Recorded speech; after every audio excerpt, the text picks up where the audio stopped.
because that's a good Christian value. Mhm. When you want to get to know somebody, it's not to ask what they can do for you, it's to ask what you can do for them. That is my reason for reading the Psalms as well. And it's often David pouring out his heart. He's anxious, he's depressed, he's running for his life, sometimes from Saul who's chasing him, or others, other countries, other kings. He pours out this angst to God and he says, "Where are you, God?" And he says, he's so honest. And I think that's such an example for us that we can be honest with God always. We can tell him our deepest fears. We can tell him our anger. And in the end, he praises God every single time. You're great, you're almighty. And I think whenever we start to look inward to us, that's trouble. And if I can keep my eyes off of myself, that's the best route I can take. And that's why I do that every day too.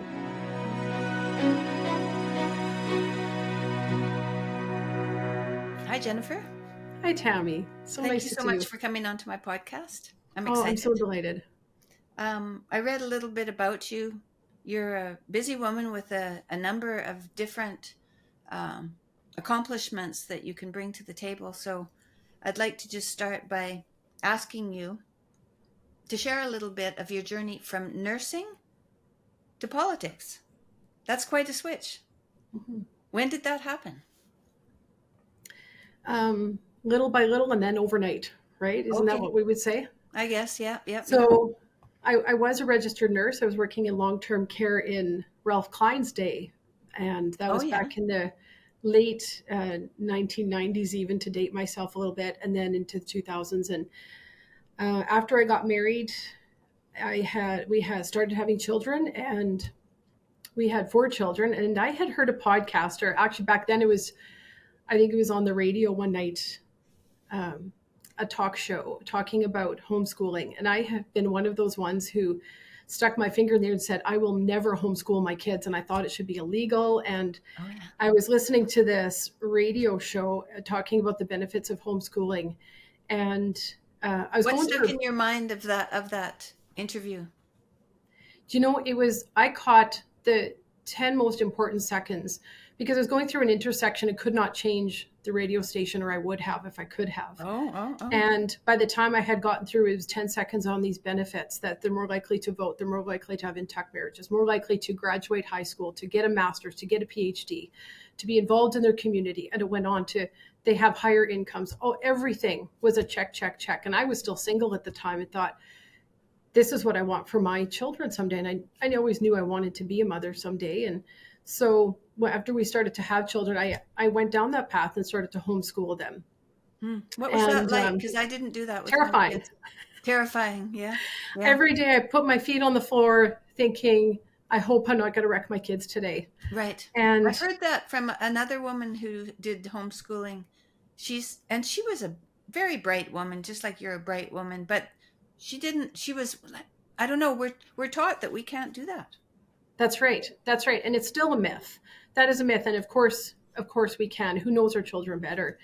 So every day I would put my feet down there and hope that I wasn't going to wreck them that day. And I took it really, really serious. And I'm intentional about everything I do. So I was intentional about making sure that my kids weren't going to turn out weird, like I had the myth.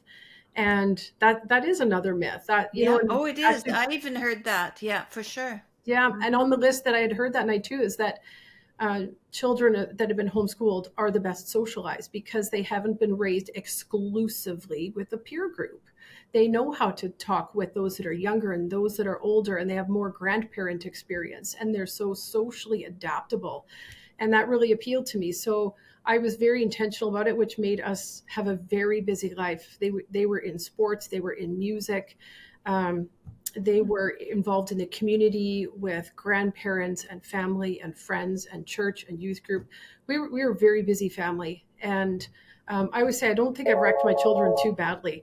But because that was so important to me, and it is a political issue, I wanted to make sure that I was always aware and always informed. So we began to befriend our local elected dignitaries, our county councillor, our MLA, our MP, and we got to be very good friends with them. And when I say friends, it's what can we do for you? What do you need?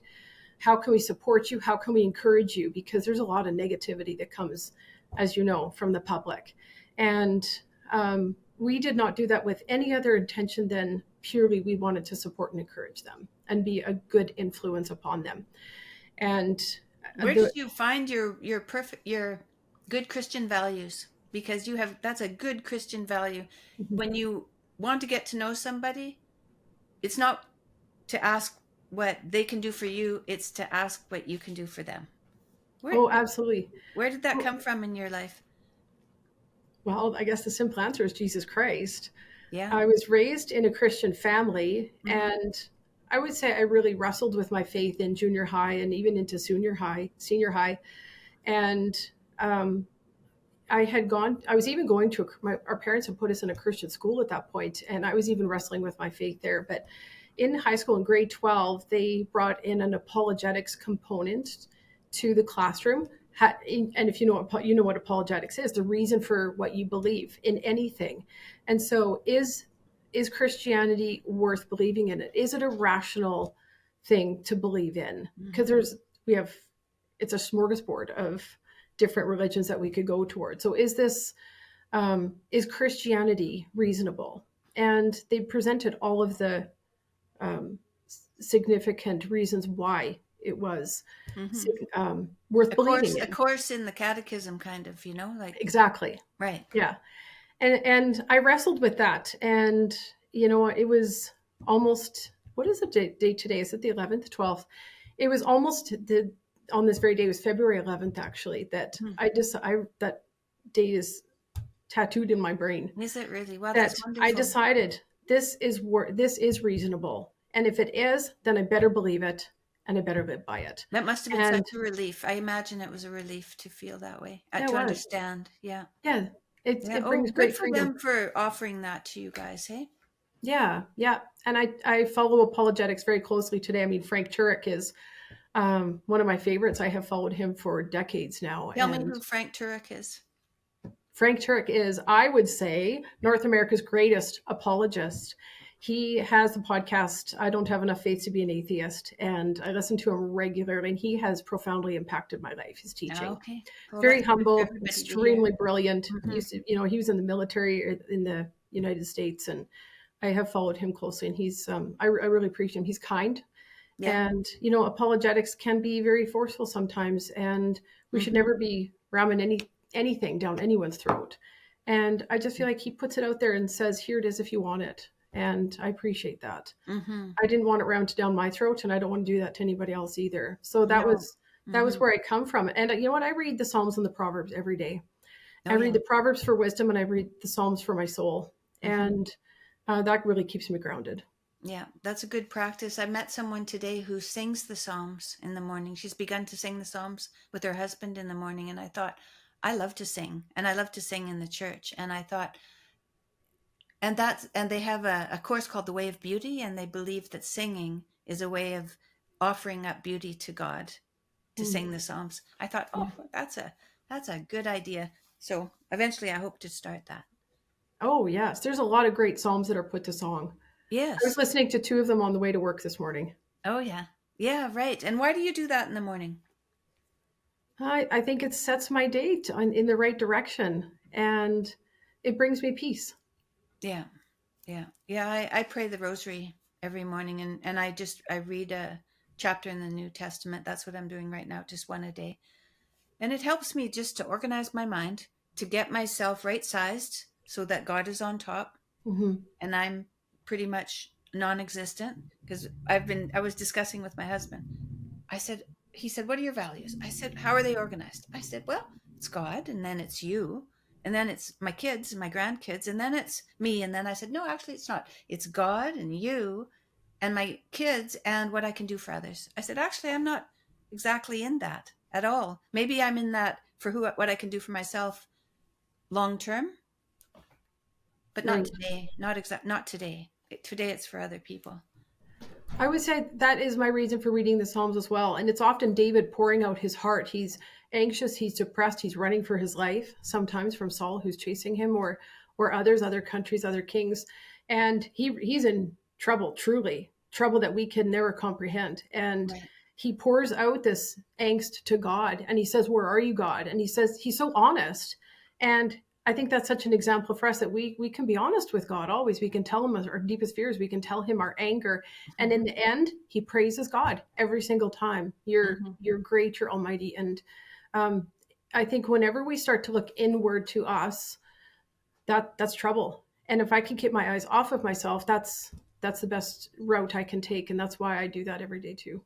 Yeah, we could go Keep my somewhere eyes off of dark from myself and onto there. somewhere else. To look inside causes anxiety and depression. Hmm. My husband told me that as a psychologist. He knows if people are spending too much time thinking about themselves, then they just get more and more anxious and depressed. Hmm. And we're seeing quite a bit of that in young people now, a rise in anxiety and depression. And we ask why. Why do you think that is that we're seeing that? That's a great question. I just read Bad Therapy by Abigail Schreier, and Oh, yeah. she addresses that issue really well, I think. Hmm. I would recommend that book. It's one of the Yeah. top books I've read. Yeah. Oh, And I don't know I that I think would there's agree a with lot of everything. indication that people are thinking about themselves way too much and it's not taking them to good places.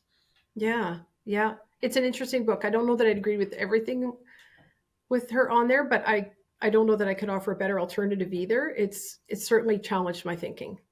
Yeah. And why do you think she said it? What, can you just be bluntly quick and just say what you think she said in there? Well, I think it really encourages us all to not have a victim mentality, and that the focus has to be outward, not inward. Yeah. And I couldn't agree with her more on that one. Yeah. Yeah. I agree. Yeah. The more, oh, geez, we met a young man. That reminds me, we met a young man. We were in California on this tour, and we had a young man serve us in a restaurant. And he said that he was a fan of George's.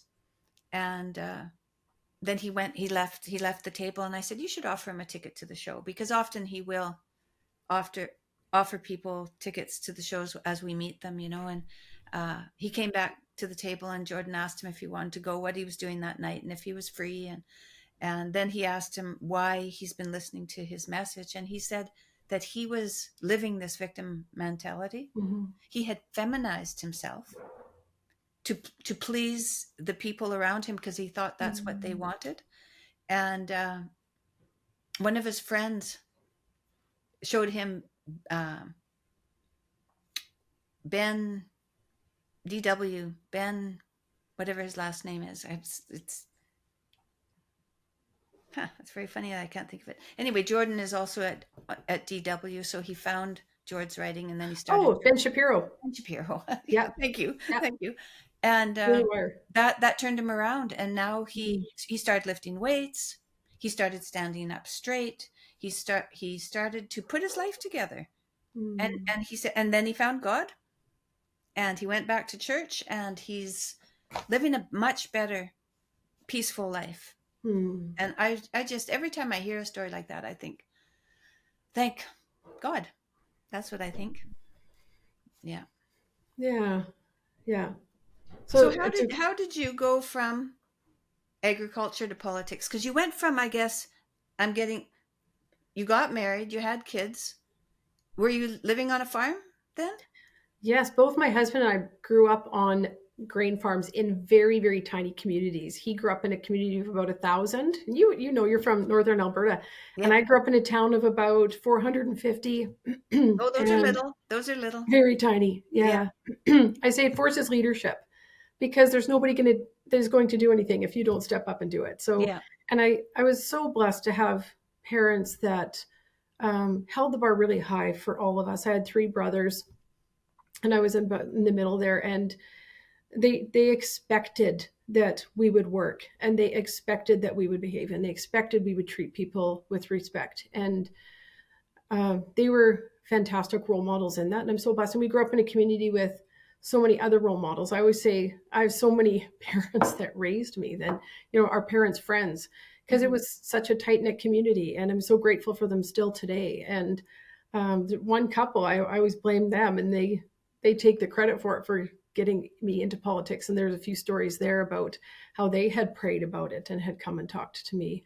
My friends Gordon and Bonnie, and they are who are also great fans of yours and Jordan. And uh, When you say they prayed about it, what do you mean? It's quite a story. It's quite remarkable. Maybe we'd have to take it offline unless you want to hear it. Well, that's all right. I mean, if you don't want to talk about it, or if it's not appropriate to talk about it, you don't have to talk about it. They had prayed about it for months, and then they drove 2 hours to come and talk to me about their prayers and that they had felt led to Oh, wow. come and say, Jenna, we think you should be in politics. And to which I promptly responded, no. I have fantastic elected representatives, and there is no way that I would ever go into that. And they just said, we are just telling you what we've prayed about. We're not responsible for your decisions with that information. You have to take it from here. Yeah. Yeah, that's a really good practice, and I'm fairly new to that, but if I have something that I'm concerned about now, I pray about it. I pray Mm. about it, ask for God's help for me, for understanding, or for something I can do. If there's something I can do, and if that time, often when the time comes, I don't even plan, it just happens. It happens, and I think, oh, that's what I needed to do. It's really wonderful, to Mm-hmm. not react and not think I have the answer. Mm-hmm. It's Yeah, kind of a relief, isn't it? it is. Yeah. So they had driven up, and we were farming in the community where we are now, which is another community of about 1,000 people. But we are Hmm. right in between Calgary and Edmonton. We live in between two large cities, and Red Deer is very close as well. So we are in a small community, but it's a small community with a large perimeter around it. So we're living there now in the farming community, and we have a son who's going that direction as well. My two brothers that farm full time, and my Oh, dad oh, how who's nice. just starting to retire out of it. Hmm. And so it's I always say it's in my DNA. I love agriculture. We feed the world, and farmers are a bit of a dying breed. Where it used to be 80% of the population were farmers feeding the world, now it's less than 2%. It's one Less less than than 1 point. 2%. Oh, I didn't know Yes, that. it's less than 2%, 1.8 and declining. And that's something I think we need to take really seriously. It's a very small portion of the population that's keeping the rest of the population alive. And That's for sure. We with don't food have and much fiber and shelter. gratitude for that, do we? Yeah, I always say if you ate today, if you wore something today, thank a farmer. And so we're very passionate about that endeavor. And so we were befriending and encouraging our local representatives, and it was one step that led to another. And when the local MLA here was in his final term, Hmm. MLA Ron Orr, who just did a great job, and Are he there a was certain number of terms that you can have, or do no, people just, you can go forever if you want yeah, to. And he that's had done two Canada. terms. He had done 2 terms. He's a good businessman and a great carpenter, and he was just and has lots of grandkids that were growing up. And he said, I just think I want to go and enjoy some other endeavors, which he's doing. And so the board of directors that represented him came to me at that time and said, Jen, we'd really like to start mentoring you and teaching you Oh, huh. and prepare you for 4 years down the road. And that again took me by surprise. And I said, Yeah, I yeah. need It time must have to, surprised you, because you hearken back to the couple that had come to you of when they course. said that? Yeah.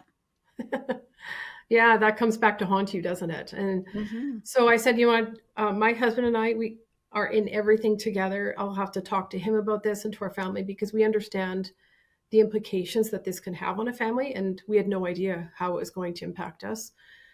Truly, I don't know that you ever can when unexpected things arise. But I was going through my master's of leadership at the time, and one of my assignments we did as a family together, and it was, if I go down this path, what would this look like? And we Hmm. explored every avenue that we could think of. And it's a high risk job. It's why there's security detail around more prominent politicians, because there is always that threat, and you know that. And so we sat down and had that discussion with all of our children, and they just said, Mom, we just totally support you in this, no matter what.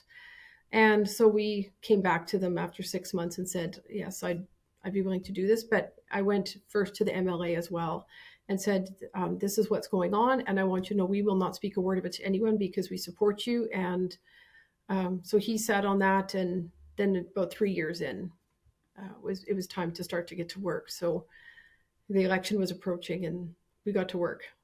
Hmm. So that's kind of how it happened. I always say it sort of fell in my lap. I never chased it. Hmm. Yeah. Well, that sounds, you know, that's how I have come to realize when it seems to be the next right thing. Hmm. Yeah. If I'm chasing it, then I think I've got the best ideas, and Mm. that usually doesn't work out as well as it might have when I am patient and listen and see what, just discern what is the next right thing to do. Hmm. And you can't believe it when it happens. It's like, really? Yeah. Is that where I'm going? Okay. Yeah. But it's an adventure, isn't it? Yeah. It That way. is. That way. It's Yeah. not something that you have controlled and made happen, which isn't quite as much of an adventure as where's this going to go? And you never know. You never know where it's going to go. And so where's it gone? Well, it has certainly gone a direction I never anticipated. Hmm. Um, I'm not sure specifically what Whatever you you want. want, whatever you feel is something that my listeners would want to hear that's going on. You're in Alberta. You're in MLA. Hmm. Um, Danielle Smith, a conservative, is the premier for the province. Ponoka Lacombe is your riding. My dad was born in Lacombe. Oh, I've I been didn't to know that. Ponoka. There's a great big Easter egg there. It's as big as a house. It's amazing. Hmm. Yeah. So that's kind of mid Alberta. Hmm. That's where your riding is. I don't know Hmm. what's happening around in, like, what's going on around there.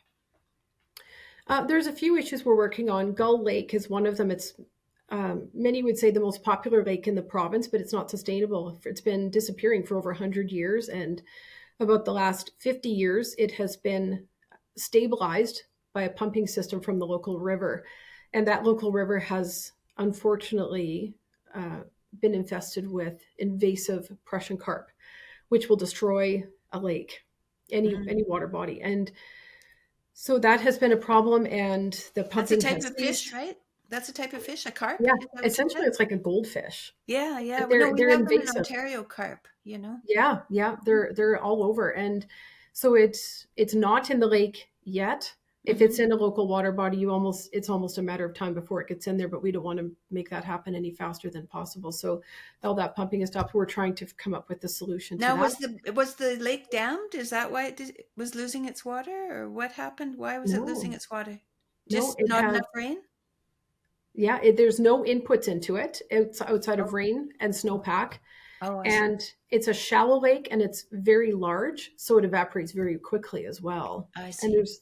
there's essentially no springs that feed it either. There Hmm. may be a couple small ones, but not enough to sustain it. So it's not a sustainable lake. It's been losing 2 inches a year for over 100 years. So Oh, that's a lot. once it was stabilized, it was good. But now that the stabilization has stopped the last 13 years, where it's in trouble. So we're Because trying to Sylvan come up with Lake, a I plan used to to save visit that. Sylvan Lake. It's Oh, also, you can walk out in Sylvan Lake forever. It's very shallow. yeah, yeah, How's that's Sylvan right. Lake doing? Is it doing all right? Or is it Which also one? Sylvan? Oh, yeah, it's beautiful. Yeah. Okay, Yeah. that's good. I've heard the lake levels are down there a little bit too, but it's very sustainable. It's got I more springs remember that in feed into it. Saskatchewan, maybe 10 years ago, they were having quite a drought. Mm. And we went through Saskatchewan because we have a cottage near Prince Albert, northeast of Prince Albert. My husband's family has one there. And all of the water bodies were empty. Oh, Like it was just one empty slough after the other. And people were saying, oh, things, it's going to take forever, but we're going to have, and you know what? The rain started, and the next year they were full. oh, So this that's can a turn great around at story. any point. What's that? This can turn around at any point. Unfortunately, not for Gull Lake. Oh, no? No, Oh, rain is not enough to stabilize it, unfortunately, oh, unless we have shoot. 5 years of more than average rainfall, which doesn't usually happen. Hmm. So Huh. it's there. We were looking for a different option, I and there's see. a few on the table. Looks like a few viable options that were. Are there other lakes around there? Yeah, there's a lot of lakes around here actually. None Oh, as that's good. popular as Gull Lake. Gull Lake has about $1 billion worth of housing and revenue around the lake. So it's very Mm. substantial, and most of the visitors, 97% I understand, come from Calgary and Edmonton. So it's a border to border lake. It's servicing the entire province. Very popular, very I've heard of beautiful. it. I remember it. So, and I was from 400 miles north of there, and I'd heard It's about it. actually Alberta's original first provincial park. Oh, okay. Yeah, a lot of people don't know So it's that. not So a federal park, it's a provincial no, park. and Yeah. yeah, and that's pretty special. Yes. Yeah, so there's different things like that going on. We always need more doctors, like everywhere in Canada, and so we're always looking at those types of things.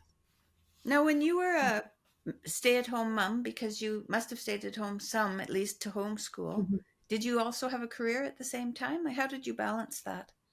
Well, I did actually. I worked from home, and it's one of the things most people don't know about me. But I was an advanced piano teacher. I got my grade 10 Royal Conservatory, and was just shy of getting my ARCT, and the third child came along, and it was too much.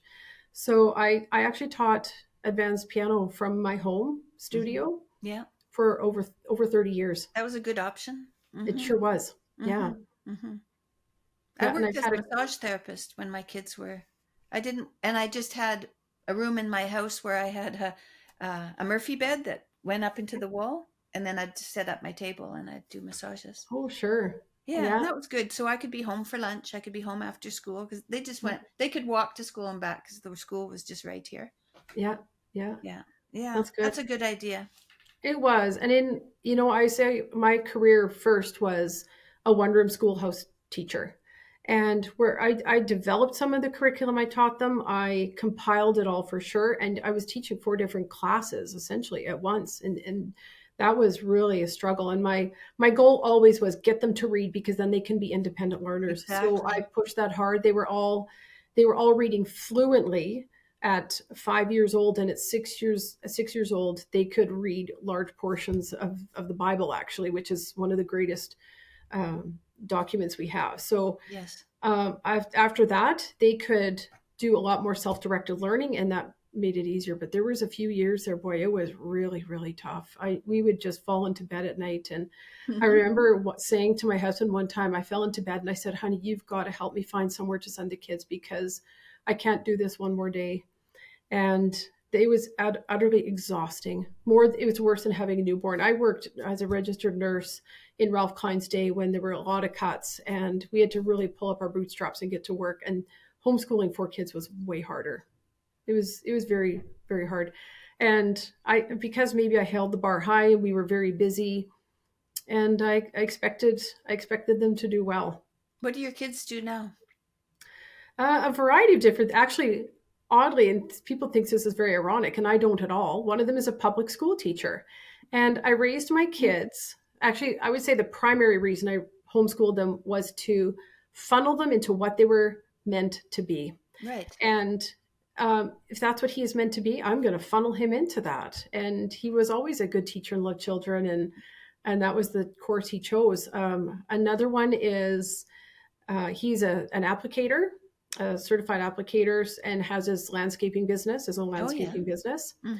And another one is just graduating in agriculture. He's going to get his degree, and he just got a great job coming out of that. He was the farm manager at his school. And our youngest is in England, actually studying right now, and she graduated early, got a business diploma by the time she was 18, and then decided to go live in a castle and take Bible school for a year in England. So Oh she's doing wow. that. How did she get a business diploma in high school? How do you do that in Alberta? She graduated at 16 and went straight into school. Oh, I see. Yeah. Wow. So at 18, she had a business diploma. Yeah, and That's another so one of the you got bonuses her of through the homeschooling. curriculum by the time she was 16. Yeah, You know, and or even she out of was that, able to do that. at 13 years old, she said, "I'm going to graduate when I'm 16," and she did. Good She for just put her her, mind. So, Yeah. we hold these kids. This bothers me now that I'm older. We hold these kids in school till they're 18 or 19, depending on which province you're in, and then we funnel them into university for 4 years. So then they're 23, and then oh well, maybe you need a master's, and like fair enough. I like education, and I went to Mhm. university. So then what? You're 25, that's and that's if you decide right away what you want to do. If you're not, Mhm. if you're creative, sometimes it takes a while to find what you want to do. I was creative, so it took me a couple of years to put my feet down and just do a degree in something that seemed like the right thing, but you're never going to be certain. So you just have to, tie your feet to the floor and do it, Mhm. which I did. But, there's a lot of indication now that if kids stay in school too long and they start their career, say, then they want to start their career because then they don't want to lose the chance to make some money after all of this studying. So then they're 30. Jordan had a woman come to her the other day. She was 42 and she said, I'm ready to get married and have kids. And it's like, Oh. oh, that's too late, oh. And so we just don't, the story isn't quite right. I Mm. don't think. I think the story, we have to change the story. And so for a daughter to be finished school at 16, wow, that's great. Then she has time to study because she's still a young woman. She's just an adult. So she can go off and study and she'll still be able to fall in love and get Mhm. married and have Yeah. children Yeah, that's what she successfully. wants. Yeah, that's beautiful.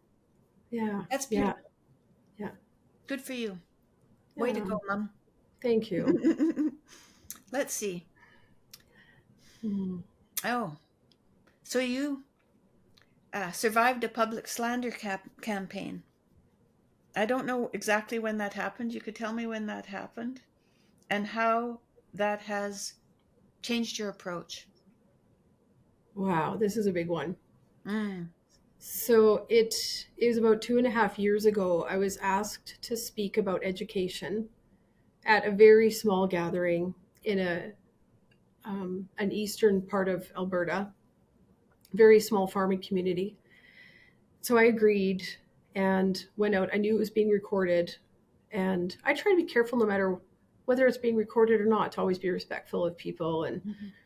um, that recording went out. It sat for probably 8 months, maybe close to a year. And right before the election, I think it was May 29th of 2023, exactly 2 weeks before the election, that recording went to Calgary Herald, who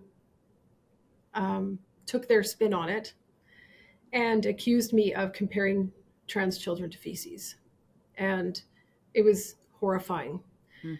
It forced the premier's hand, and I even came forth with her in our conversation and said, I am more than willing to sit as independent if necessary. You do whatever you need to do, and I support you to the bottom line on this, which she did.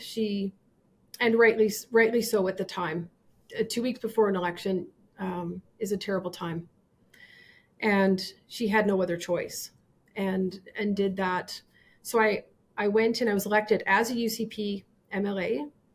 Um, I think it was about 70% of the vote I took in my area.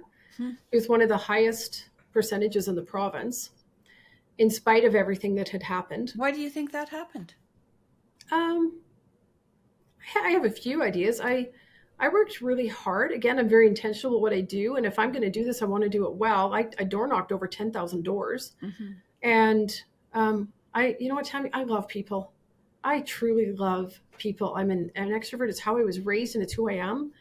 And um, even people I disagree with, we're all souls and we're all people with hearts and minds. And I sat with the NDP for almost a year and a half, and I love them all. I went in there and thought, I can't wait to find out who their families are. You're sitting there. Let's make the best of this. And it's an opportunity. So it was I would say devastating and extremely traumatic when that happened. And I just thought this can't even be real. And it was. And as you know, you've gone through similar things where you just think this seems surreal. And I sat as an independent for 17 months. And in that time, took a lot of hate, brought in a lot of love too, from people who said, we know the media, we know you, Jen, and we know that you would never, you would never say that. And Where, that, when, and where this did is not most your of the heart. hate come from? It was, and the hate came from the LGBTQ community. Oh, it did, yeah. It And from did. the media as well, or just, Oh, for sure. Yeah, yeah, they they all grabbed capitalized onto on it that, right? immediately. They Well, all they, grabbed onto it immediately. yeah. A friend of mine was traveling in Italy, and she saw the ticker tape on the news in Italy, Oh, wow. and Oh, called wow. me and just said, "Jen, what's going on? Are you okay?" And Yeah. yeah, it was big news. I mean, it's right before a big election in Alberta, and so it was horrible. And then um, I had to work really hard. I hired a communications, met with a lawyer immediately after it happened to look into defamation lawsuit, and Mm-hmm. decided it wasn't the way to go. Mm-hmm. It's and not for the money, but it was for the toll it would take on my family. Mm-hmm. They said it would be about 10 years in the court. Few Mm-hmm. marriages survive, and I really believe I married the best guy on the planet, and I love him so much, and I respect him so much, and there's nothing I would do to ever bring harm to our marriage. And so for those reasons, we didn't want to drag our kids into it and have them affected by it. And so we just said, you know what, what's the next best thing to do? And they said, go win hearts with boots on the ground. So that's what I set to The task to higher do. ground. You took the higher ground. Yeah, Yeah. for sure. Yeah. Oh, that's what I would say. That's how it Yeah. sounds like. I went and visited 250 businesses that summer Mm-hmm. to connect with them, and so that I could build some trust with them and get back into the community. And some of the media is still tries to hammer me if they can, and I don't know if that will ever change. I hope it will. National Post changed. They actually, after, well, we'll come to the next story briefly, after the next event happened, they actually went back and listened to the audio, and said that the comparison I made was not to children, it was to gender ideology in educational policies. And I was so grateful to see that Mm-hmm. They did their they due diligence. did. They actually did their journalistic duty and set the record straight. And I was so glad. And as I said to a lot of my colleagues, I hope the rest of mainstream media will follow suit. And but I'm not holding my breath. And it has not happened yet. Maybe it still will, but we'll see. Yeah, I that's like to right. have hope in all people, and Oh, maybe they boy. will do that. Well, that's good news. I mean, it's a very difficult thing to go through, but Yeah. these are difficult times. And Hmm. so if we're going to get out there in the public, we're going to, I hope that's not my phone. No, I don't think it is. no. Sorry about that. That's okay. There's these, yeah, we have these notifications that happen on our phone when Yeah, there's emergency, right? it's A good. local emergency, it sounds like. So, yeah, that's quite a story. Hmm. When Jordan had this happen to him, it was, well, when he made those videos, I just said, well, make the videos. What could happen? I didn't see it coming. Yeah, yeah. Sorry. That's okay. We can edit that. I didn't see that coming. And when it did happen, though, it felt like somebody was going to burn down our house. Did you feel that kind of, that there was going to be, that there might be some sort of real like serious personal harm to yourself or your family? Absolutely. And I Yeah, say that that's because the phone devastating. calls that came in said exactly that. Um, they were coming into my phone. I let the voice message box fill up and did not erase them so that it would be full. And I took all of those messages that were left to the RCMP, had to report them. Mm-hmm. They were so horrific, I cannot even say them out loud. Right. And why would you want to? This should Yeah. be family friendly. I can't even say what was said. And when the RCMP listened to it, he just shook his head, and he just said, "Who are these people? This is atrocious. The things that are said." Yeah. And in all irony, because I was the hateful person, Yeah. Right. Well, so you now know. it must have given you a real different understanding of the layout of the land once that you went through that. Yes. It takes you to 30,000 feet really fast. Mm-hmm. Yes, that's right. And it was a really difficult time. And I'm Mm-hmm. conservative. I'm a UCP MLA. And so I was sitting with the NDP. I was with them and I was looking across at what I would say is my family every day. For a year and a half, I looked across and I was not part of them. And Oh boy. and that hurts. Actually, this is a really cool story if I could share. One of my NDP colleagues, we were in the lounge the one day. We each go into our separate lounges on either side of the chamber. And it was just the two of us. And she pulled out this pair of earrings. And she's an Indigenous lady, just a beautiful lady. And she said, Jen, these are for you. And she handed me this beautiful pair of beaded earrings. And Mm. I was just blown away. And Mm. should I had my daughter make these for you because I Mm. look over at you and we're all together and your colleagues are together, but you're there alone. And um, you Mhm. are, she said, my heart bleeds for you. And so I had my daughter make these earrings for you. And I knew that their crafts could be very symbolic and significant. So I asked her, I said, do they have significance or anything? She says, yeah. My daughter named them royals because that's how I see you. You are royalty. And Oh, I'll cherish that and those earrings forever. So there were some really great bright spots yeah. that Yeah. happened over Yeah. there, but it Absolutely. was a really dark time. And Yeah. there was 1 month I had been sitting independent for about 6 or 7 months and had just been told that the end is not in sight. It's going to be a long time yet, and that was horrifying to me. And it was it felt like a great betrayal, and It that was. impacted me so deeply. And it got to the point where I thought, I don't know if I can go on anymore. And I actually Mm. went for counseling. Mhm. And there was an instance that happened. I was at actually our AGM, and another friend had given me a hug. She's a psychologist, and she said to me after when we were having coffee a couple of weeks later, she said, "How are you doing personally, Jen?" And I said, I'm getting help." And because I had been talking to a few people, and she said, "Good, because when I hugged you, you had PTSD all over you." And I thought, Oh, oh, it's it's time to do very something stressful. about this. Very. Yeah. So I I did. think my husband is still he recognizes that he had PTSD, that Yeah. it would, and so it's hard to recognize all the symptoms of it. Yeah. For people to hate you so deeply and to have no problem with expressing it to you is just something you cannot understand until you've gone through it. Yeah. And Yeah.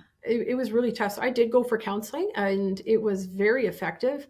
I had gone through my master's in Christian leadership, and I went to the teacher of that class and that course, my master's, and he and his wife walked me through Dr. Dan and Anne, his beautiful wife Anne, and that was that brought life back. And Mhm. I kid you not, it was instant, and it was just confirmed over and over again. And as there were still tough moments, but it was stronger, and I got stronger through it for sure. And you How do much come of to that that 30, recovery do you think you can lay at the feet of your faith? all of it, All of it. Yeah. without That's how hesitation. I much say we all of need it. our faith, really.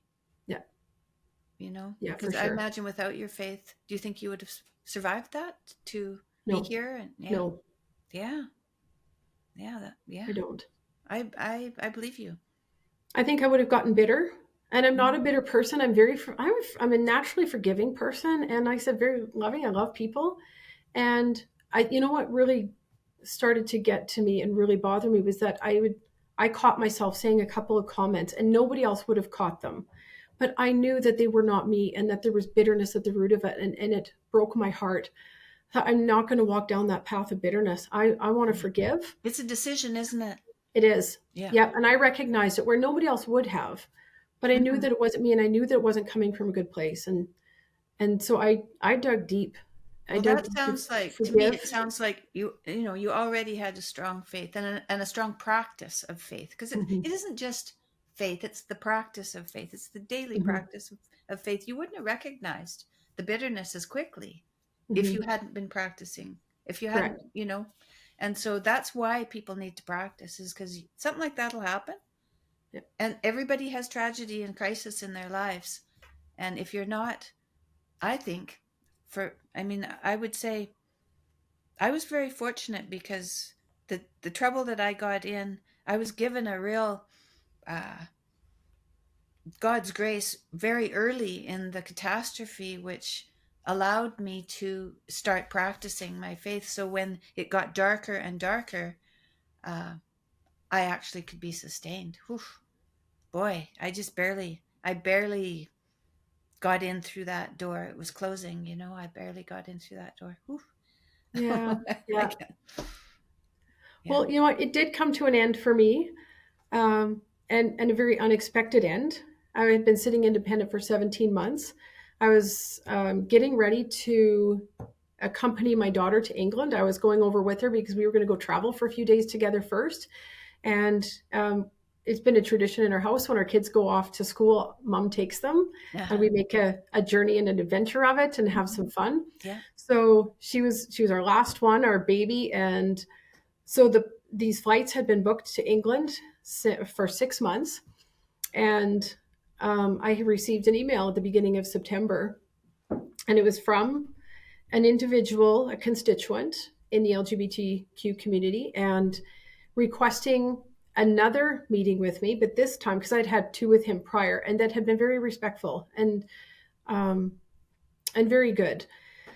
So, in fact, the one we'd had before I thought was really productive and relationship building, and this was a hostile email and very aggressive and demanding a meeting with me, which was odd because I've never turned down a meeting. And I'm delighted to meet with anybody who legitimately wants to meet with me. So he also said that there would be other members or groups that would be joining this call, and I would have to answer to them all. Oh, wow. And yeah, I thought that was interesting, and I thought that's fine. So my assistant here, she emailed back immediately and said she'd be delighted to meet with you. And this was about a week before I left to go to England, and she said she's got this next Monday available. Would that work? And he said yes, it would. So this was, I think, about September 16th of last year, and we went on that Zoom call, which the world has seen now, and I was troubled. I had a troubled feeling going into it, and it was the only meeting I've had a real troubled feeling about. Mm-hmm. I felt like I was going to be ambushed, and I actually contacted a few people to pray and said, I feel like I've got a meeting this afternoon. I'm just troubled about it, and asked for their prayers about it. And actually, people praying all over the province. There's about 20 people, and so went on to that call, as you know, and it was 20 minutes, about 20 minutes of hammering me, and then it went over to Victoria Buckholz. She goes by the drag queen name of Carla Marks. And she asked me to call her a woman. And will I go on the record right now and say, am I a woman? And I just asked if we could disagree and still respect each other. Are we? And I did that again, going back to my kids say it's your inner Frank Turek coming out, Mom. Mm-hmm. Ask a question. Let's get the parameters of this established first. So first off, before we go into this, are we allowed to disagree and still have respect? And I was shut down immediately, as you know, and it was no, goodbye, and which shocked me. I I thought we should always be able to have a discussion. We're always going to disagree with everyone in our lives because we're all unique individuals, but we can still respect each other and we can still learn from each other. And it was put out there immediately, no, that's not an option. So I was a little sad about that. I think you could tell from the video that I felt a little bad about that. And the video was over. And I had asked for it to be recorded, and it was for my own protection, learning from the past 18 months. And so they had the recording, they took that little clip, put it out, called me a transphobe and several other names. And of all things, and I just thought, oh, I just hope this doesn't hurt Danielle Smith, our wonderful premier. And here we go again. I hope this isn't going to be another repeat of what happened before. And I hope this doesn't hurt our party or people who would take it the wrong way and say, oh, look, she really is a hater. And I just was so troubled that it was going to cause more trouble. And I just thought, I've got to leave it where it is. We can't go back and do anything. We just got to leave it there. And so the next day I came into work, and within 24 hours, it had gotten into J.K. Rowling's before her eyes, and she reposted it, and it went around the world. And like I said, you can never predict how these things are going to happen. And then Wednesday morning, I got in a plane and flew to England with my daughter. I got out of the country, and it was, I thought that was great timing. Good Yeah. timing. It That's was God's great timing, timing. right? It's not our timing. Yeah. So in the office here, the girls were saying, "I'm sorry, she's out of the country," and it was true. It was legitimate, and with a flight that had been booked for 6 months. And I came back, and I was given the invitation to come back into caucus. Have you ever talked to J.K. Rowling? I sure wish I could. If she is seeing Maybe this, that'll I come would just around. say thank you. I would say thank you. Yeah, right. Yeah, it wouldn't have gone down the same without her. It really wouldn't have. I'm so grateful. That's lovely. Yeah, she's Yeah. quite a lady. You're Yeah. quite a lady too, She's though. brave. Yeah, and so are you. Mhm. That's really something to go through, and I didn't go through it personally, but I definitely was here to see it happen and You to do go live through through it. it. You do go through it, Tammy. It was so hard on my husband, and I wonder sometimes if it's harder on our family than it is on us, and it's very hard on us. Well, I even He think when was, I went into the hospital with cancer, it was harder on my family. It was harder on yeah. my husband for sure than it Hmm. was on me. Hmm. So yes, it is harder on the people who love you, because Yeah. I think I was able to pray, and I didn't worry. I just kind of gave my life up to God, and I just said, well, you've got it. It's not up to me. It's up to you. And that just solved all my problems, actually. Because your life is not your own. Right. It's not my own. It's not my own to I didn't know that. I went to the doctor, and he told me I was going to die, and I said, "Oh, okay." I accepted his prognosis as true. Hmm. Whereas it's an opinion. Hmm. Anything that isn't God's word is an opinion. Hmm. It might be a well documented and well researched opinion, but it's still an opinion. Yeah. Yeah. That was such a relief to realize that. And it definitely wasn't I didn't think that up. That's for sure. Hmm. So, what do you think of the education policies in Canada? Because I know that in Alberta and in the States, things are changing radically towards a more conservative bent on education, but Canada has some growing to do. So what do you think of the education system? And I what do you think can be done about it? I'm really excited in that Alberta is leading the way. Our Mm-hmm. education minister, Demetrius Nicolaides, is an exceptional individual. He's extraordinary, and he is another one who is so strong and is so brave. And to be putting his name on this legislation is a big deal. And So Alberta, tell these people what the legislation is about. sure, December 3rd, we passed 3 pieces of legislation in Alberta. It's the broadest sweeping legislation in the entire world, I understand. It was. The States is now following our lead, I would like Mm-hmm. to say, Yes. and is doing some similar things down there. Hmm. But it is to keep women's sport women's, so that biological men cannot compete in women's sport. And that was a big deal to me. And it was I wrote and read a speech towards that bill in our chamber, and it was such an honor to do that and to connect with April Hutchinson, your friend as well. Yeah, she was so And excited. yeah, yeah, and she's going to be coming here in a couple of weeks, or actually, I think it's in a couple of weeks to speak in Alberta again. And she's just done such great work, and Oh, it's so yes, important to doesn't she? me. Good for her. Good for her. Yeah, yeah. And my dear friend Peyton, who is, I think she's about 20 years old now, who had to walk away from her sports career, such a talented athlete on scholarship for basketball, and was given a severe concussion by a trans individual on the court. And we've got to take these things really seriously. So Irene Parlby was one of the famous five, and she fought for women's rights in Canada her whole career. She was the MLA in this riding Oh, where I now serve. mm, And I get to stand on her shoulders, and what a humble privilege that is. And I got to speak about her towards this, that she was one of the first fighters for women's rights. And mm. today our fight might be a little bit different, but it's still for women's rights. And that was a great thing that came in. And as far as education, that we're bringing parents to the table in this decision making, and that these decisions need to be made with parental involvement, and that under 18, that these surgeries cannot happen, to protect children, and so that they can grow into adulthood to Mm-hmm. make adult decisions. The brain doesn't stop growing till 25 years old, and we even heard that from the NDP side. We agree on that, and we've got to protect them and allow them to grow through this.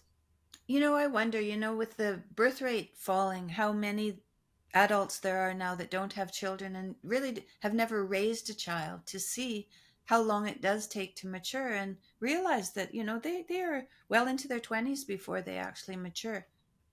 Because Yeah, it's just crazy to think that someone young could make a decision like that. It's yeah.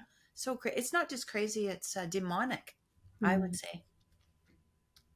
Brutal, Um, brutal idea of something that should go ahead. So I'm so grateful to Alberta and all of you guys standing up and making these decisions. And it is very interesting because the United States has made some bold statements in the first 3 weeks that they've been in power. And we can pray that this continues to spread through the rest of the country and the world.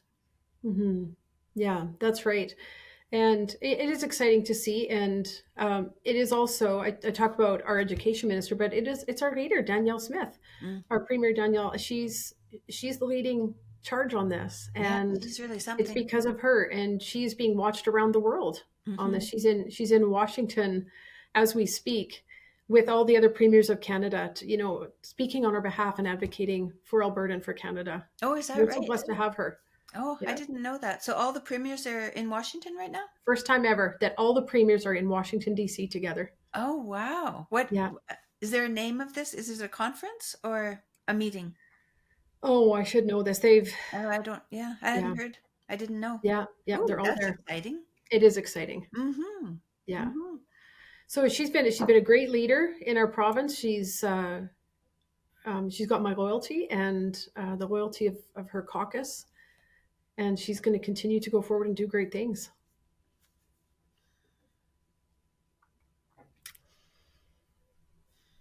So you're interested in bureaucratic bloat. That's interesting because there is definitely a problem with that, like a huge problem.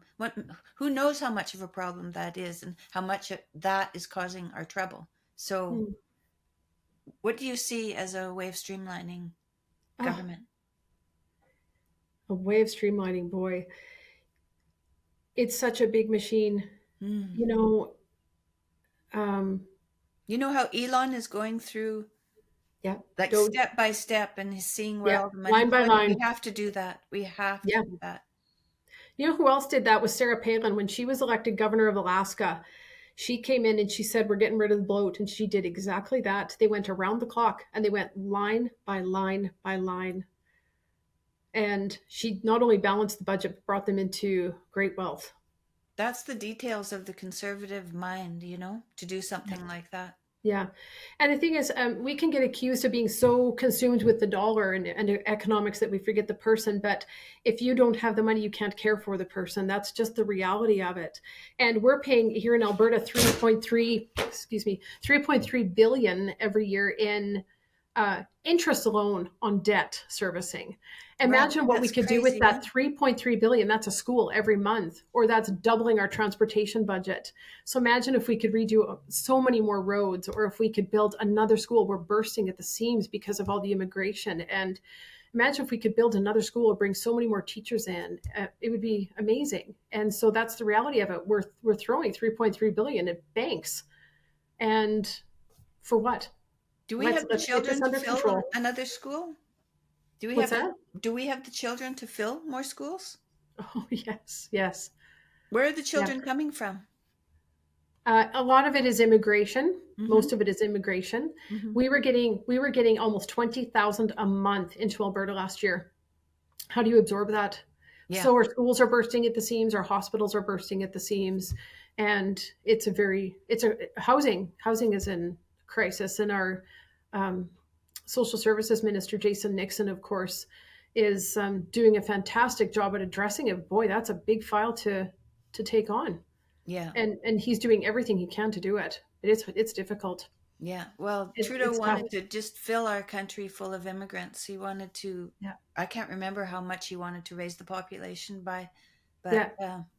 We want to be compassionate and to be oh, yeah, generous, for but sure. But when it gets to the point where your it's causing infrastructure harm, it's not can't, compassionate anymore. yeah. You know, people come here and they're told, they come from other countries and they're told that there's great promise here. And then they come and they find out their infrastructure is strained Yeah. to Yeah. breaking. Hmm.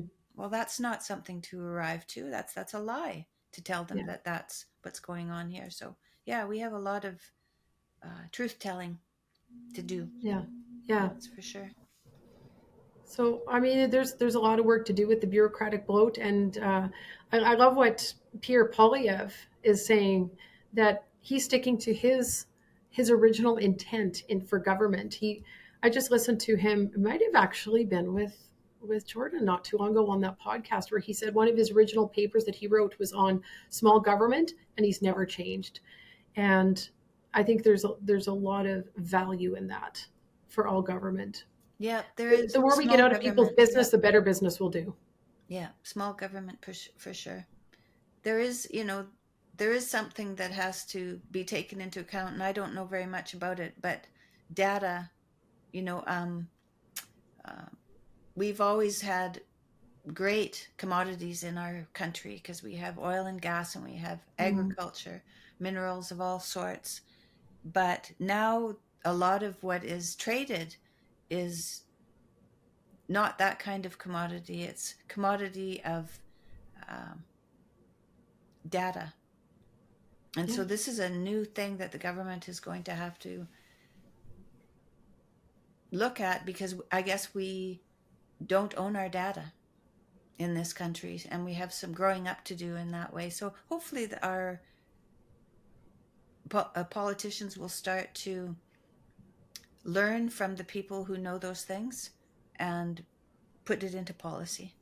So that has to come, and it has to come soon, soon to save what's being really bled out of our country because we like to develop new ideas and everything, but then we don't have any ownership of them, and so it's a problem. But small government and maybe new policies in new areas of development that are coming down the line.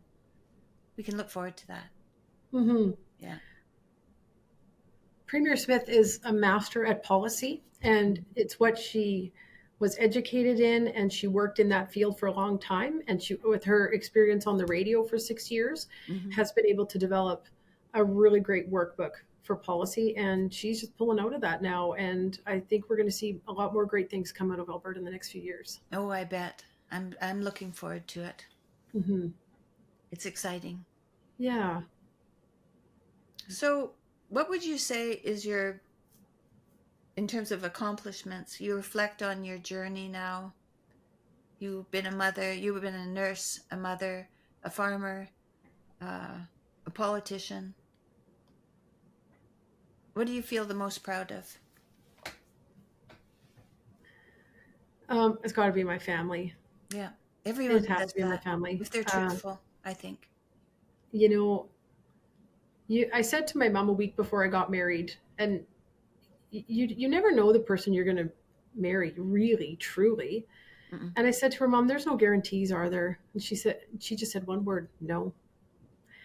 And I had to make the best decision. It's like, okay, I've done everything I can to ensure that this man is going to be loving and faithful, and that we'll have a good marriage. And I have to leave the rest to God. And I've just got to make a decision. You have to make a choice at that point, and I did, and it was the best choice I ever made.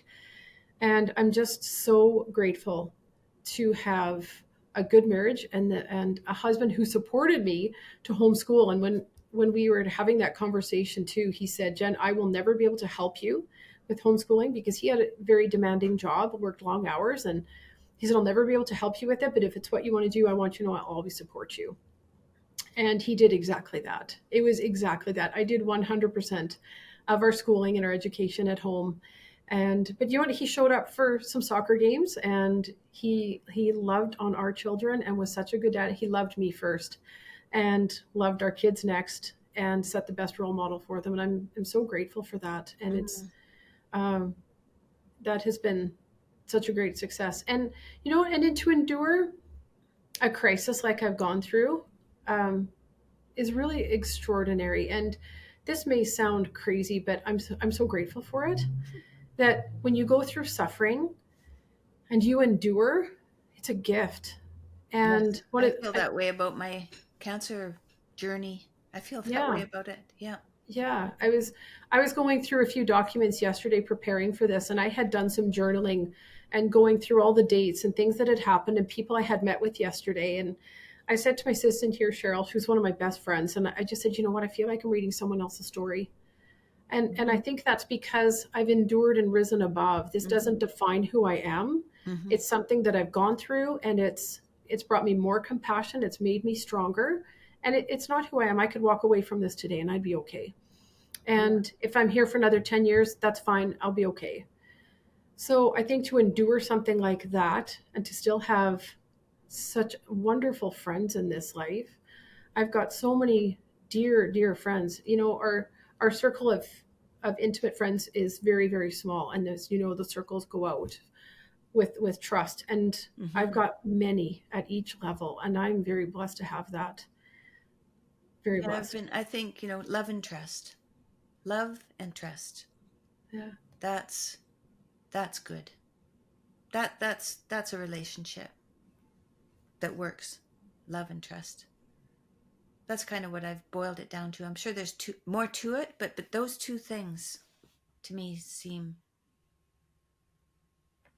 to stand out the most. Hmm. Well, thank you very much for coming on my podcast. Thank you for the invitation, Tammy. It's been just delightful to visit with you. I wish we had many more hours. It's been, yeah, it's easy. That was an easy conversation. Mm.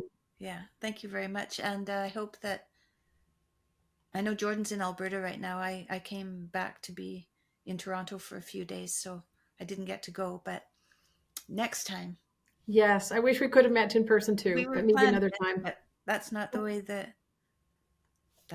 went. No. But here we are. So thanks for being flexible, Hmm. and thanks to everybody for tuning in.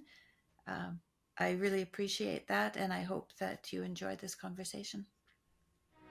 Thank you.